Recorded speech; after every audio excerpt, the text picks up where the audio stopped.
उसका नाम है अजीत दोवल, और अजीत दोवल का एक डॉक्ट्राइन है डिफेंसिव ऑफेंस के नाम से। अब उसके अंदर भी वो यही बात करता है, जो हाइब्रिड वॉरफेयर की बात करता है कि पाकिस्तान के खिलाफ वो सारे काम आप करें, जैसे कि जो मिलिटेंट्स हैं उनको फंडिंग शंडिंग करना।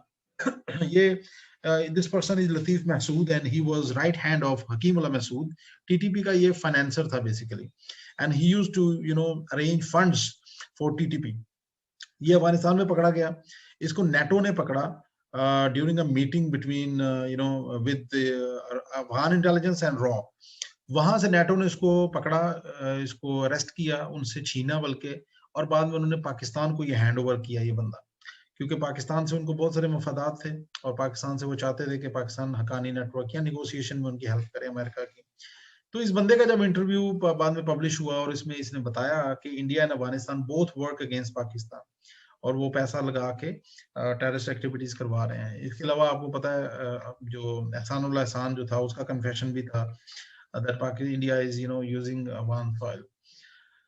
अच्छा, और इसके अलावा फिर ये सारे जो भी इंडिया ने धमाके शमाके पाकिस्तान में होते रहे, ये सारे इंडियंस जो है इसके अंदर शामिल रहे। अच्छा, इसी डॉक्ट्राइन 2018 वाला जो डॉक्ट्राइन था, इसके अंदर एक और चीज थी, सर्जिकल स्ट्राइक की बात की है इंडिया ने।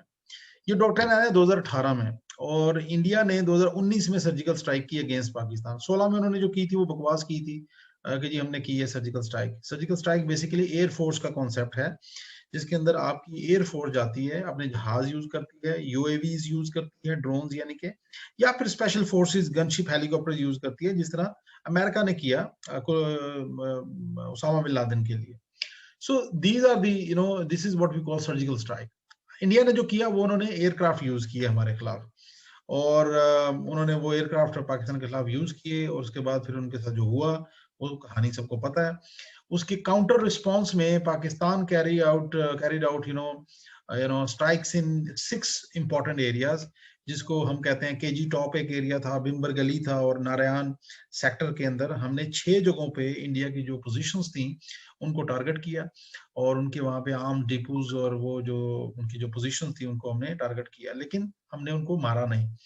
हमने उनको सिर्फ धमकाया और उसके जो फुटबॉल ग्राउंड था उसके करीब बम गिरा दिया। So basically Pakistan proved that Pakistan has the ability to carry out counter surgical strikes. इसलिए इंडिया आइंदा कभी भी इस तरह की हमाकत करने से पहले 100 बार सोचेगा, या फिर वो ऐसे वेपन्स ऐड करेगा जैसे S-400 है या बरक-8 है, जिसमें वो पाकिस्तान के जहाजों को न्यूट्रलाइज कर सके, तब जाके वो चीजें करेगा, लेकिन अभी तक वो ऐसे कुछ हरकत नहीं करेगा। इसके अलावा इसी डॉक्ट्राइन के अंदर एक और चीज इंडिया ने की, military diplomacy, that they are going to have strategic alliances with major powers like Israel, America, Russia, Europe. So ये alliances उनके ऑलरेडी चल रहे हैं और इन तमाम मुल्कों के साथ वो बड़ी डीप रूटेड उनकी टाइज चल रही हैं। They are buying all sorts of weapons and equipment from these countries, जो कि हम पहले प्रीवियसली डिस्कस कर चुके हैं। कुछ की डिटेल्स मैंने यहाँ पे दे दी हैं, you can read it later on. छठे नंबर पे India is also carrying out military exercises, बहुत बड़े लेवल पे मिलिट्री एक्सरसाइज कर रहे हैं, 2004 से लेके आज तक लगे हुए हैं। क्यों करते हैं मिलिट्री एक्सरसाइजेज? इसलिए करते हैं ताकि आप अपनी फौज को ट्रेन कर सकें for that type of operations. तो they are working hard, they are equipping all these weapon and equipment, और उनको फिर इंट्रोड्यूस करवा रहे हैं अपनी फौज को, प्रैक्टिस करवा रहे हैं in the battlefield. So they have been doing all these things. They are being utilizing all these capabilities in their military exercises. ये सारी जितने भी हैं, चाहे वो एयरबोर्न हेलीकॉप्टर्स हैं या ट्रांसपोर्ट लॉजिस्टिक्स हैं, ड्रोन्स हैं, हैमर्स हैं, या फिर लोरोस जो मैंने आपको रडार्स बताए हैं, स्पेशल फोर्सेस के जो ऑपरेशंस हैं, या फिर इनके जो जॉइंट ऑपरेशंस हैं between air force and T-90 tanks, ये स्पेशल फोर्सेस जो हैं heliborne behind the enemy lines operations हैं for example, doing all these things, utilizing all these things in their military exercises, ताकि अपनी फौज को वो उस तरीके से तैयार कर सकें। हम भी इसके काउंटर में लगे हुए हैं। We also carry out as we know exercises with the passage of time, और हम भी लगे हुए हैं इन चीजों को इम्प्रूव कर रहे हैं, हम भी अपनी कैपेबिलिटीज को, ताकि हम इंडिया से जो थ्रेट्स हैं उनको मीट कर सकें। तो exercises they are part of military doctrine, or the Indians, they have been adding up all these things, all these capabilities they had been practicing against Pakistan. अच्छा, उसके बाद इसकी क्या implications हो सकती हैं हमारे रीजन के लिए या पाकिस्तान के लिए? तो सबसे पहली इसकी जो इम्पैक्ट है साउथ एशिया पे और स्पेसिफिकली पाकिस्तान के लिए वो ये है कि कन्वेंशनल डिस्पैरिटी बढ़ जाएगी between India and Pakistan. Conventional disparity का मतलब ये है कि पाकिस्तान की इकोनॉमी बहुत वीक है। We can't indulge in arms race with India. India is a $2.8 trillion economy and we are small economy, so it is not that easy for us.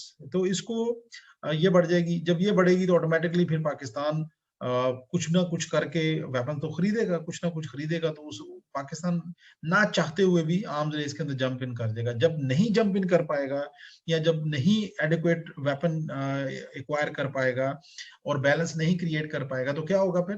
There would be risk of a limited war in South Asia.